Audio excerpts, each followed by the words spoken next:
Today we're going to talk about carving pumpkins, since Halloween's right around the corner. Up until this year, every time I wanted to carve a pumpkin, I used sharp knives to carve out my design, and I used candles and lighters to display the fun carving when I was done. But the problem is that's not safe with little kids around, and with 3 kids in our home, that just wasn't going to work. So this year we turned to Pumpkin Master kits, and the first step we did was to carve out the pumpkin, scoop all the goop out of the pumpkin with these little pumpkin scoops. Even the 1-year-old helped us to do that. Once we were all done doing that, we made sure that we scooped the side of the pumpkin out until it was only a ½ inch thick, which would enable us to do our carvings much easier. So each of my girls did a different type of carving. There's 3 different ones that you can choose from. You can do a traditional carving, a surface carving, or one where it's a punch-out technique.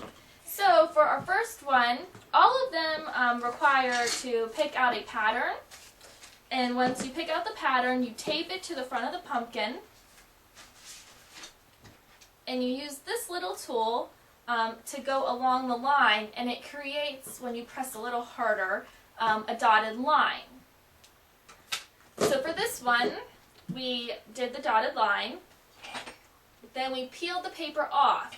Once the paper was off, there was a dotted line on the pumpkin. We were then able to use the little saw and just cut along all of those lines and push the pieces right out. For the surface one, this one I did freehand, but the concept is there's this little tool. There's 3 different types of blades, and you just slide them in. And blade really isn't a good word because they're not that sharp. Just sharp enough to pull the skin off the pumpkin. So what you would do is push that in there, put it in the pumpkin, and pull along it. And it would pull just a small amount out, leaving your design behind. For this technique, you don't have to take the inside of the pumpkin out, but we chose to since I did a fun photo shoot with Willow. And the third technique is the punch-out technique, which uses a tool that looks like this. We did the same thing with the pattern, except for using the tool to make the dotted line. We simply used a tool that made a single hole. We made these holes on the pattern so that when we pulled it out, we knew where to line up this punch-out tool.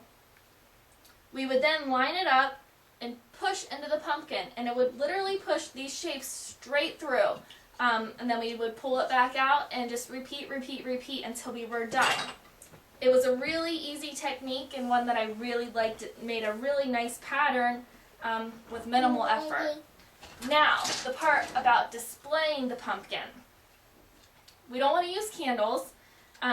Pumpkin Masters has these great lights that create a strobe light effect, and when you turn it on, you can see the light flashes. There's also one that's multiple colors, and you simply place them inside the pumpkin, and you get a nice strobe light effect, which is a lot better in the dark, but you get the idea. So basically, if you want to have a safe, fun pumpkin carving experience, I highly recommend picking up a Pumpkin Masters kit at your local store. You won't have to worry about knives or fire, and everyone will have a great time carving their pumpkin.